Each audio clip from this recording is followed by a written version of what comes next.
হঠাৎ করে আমরা দেখতে পেলাম একটি রাজনৈতিক দল যে মাওলানা মুদিদি যে দলটি সৃষ্টি করেছেন, ওই দলটি মাথায় টুপি পরে তারা মন্দিরে গিয়ে তারা গীতা পাঠ করছেন।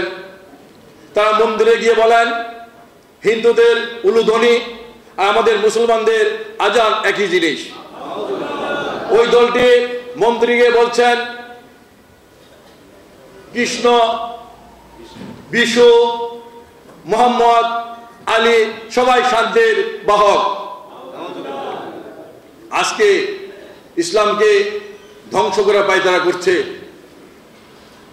আজকে ওই দলটির সাধারণ সম্পাদক তিনি বলেন সময় এসেছে কোরআনের আইন পরিবর্তন করা যাবে।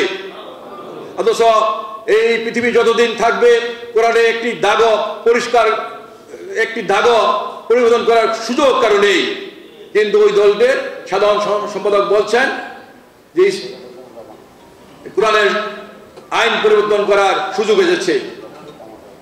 ওই দলটির এক নেতা তিনি অনেক ওয়াজ মাহফিলে অংশগ্রহণ করেন। ওই দলটি নেতা বলেন আমাদের কোরআন হলো শুভাঙ্করের ফাঁকি। আবার বলেন তিনি অনেকবার কোরআন শরীফ পড়েছেন, সেই কোরআনে 53 জায়গায় ভুল আছে। এই যেগুলা করছি আল্লাহ তাআলার কাছে আমরা শুকরিয়া আদায় করছি। আর এই ফেজি সরকারের বিরুদ্ধে যারা আন্দোলন করতে গিয়ে যে সকল ছাত্র, যুবক, শ্রমিক এবং শিশুরা শাহাদাত বরণ করেছেন তাদের রুহের মাগফিরাত কামনা করছি। আপনারা জানেন আজকে একটি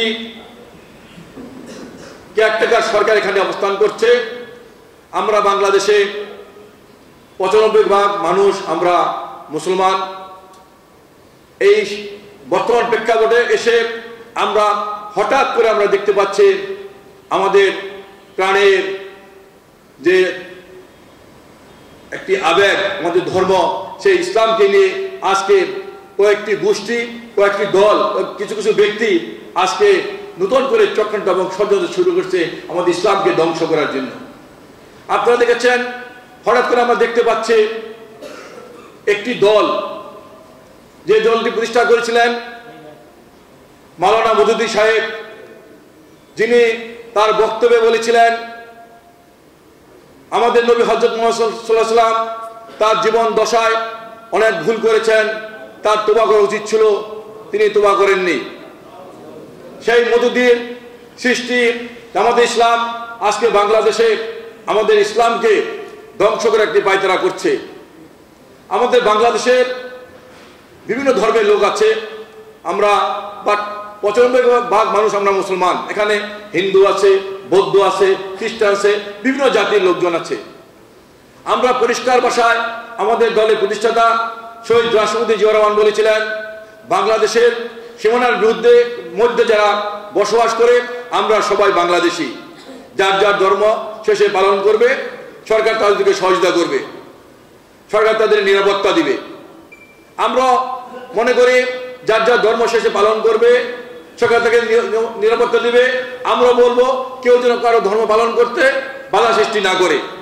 আমরা কিন্তু দীর্ঘ 16 বছর একটি জালেম সরকারের, ফ্যাসিস্ট সরকারের নির্যাতনের শিকার ছিলাম।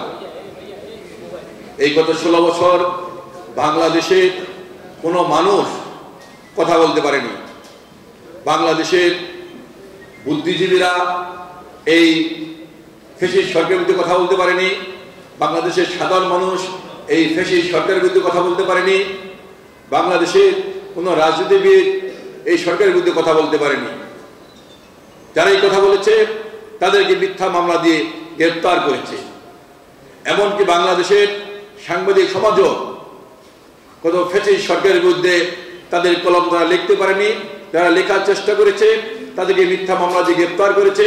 অনেকে প্রাণের ভয়ে বিদেশে পালিয়ে গিয়েছেন। এমনকি এই আলেম সমাজ, যাদেরকে আমরা শ্রদ্ধার সাথে স্মরণ করি, সেই আলেম সমাজও কিন্তু কথা বলতে পারেনি। গত 16 বছর অনেক মসজিদের খতিব মহোদয় জুমার দিনে বক্তব্য রাখতে গিয়ে তারা লাঞ্ছিত হয়েছেন, অবহিত হয়েছেন, মিথ্যা মামলা নিয়ে তারা কারাবরণ করেছেন। গত 16 বছর বিভিন্ন ওয়াজ মাহফিলে আমাদের বাংলাদেশের অনেক আলেম সমাজ বক্তব্য দিতে গিয়ে এই ফ্যাসিস্ট সরকারের বিরুদ্ধে তার বক্তব্য যাওয়ায় তারা লাঞ্ছিত হয়েছেন, অপমানিত হয়েছেন, মিথ্যা মামলা নিয়ে তারা কারাবরণ করেছেন। অর্থাৎ বাংলাদেশের কোনো মানুষই কিন্তু কথা বলতে পারেনি।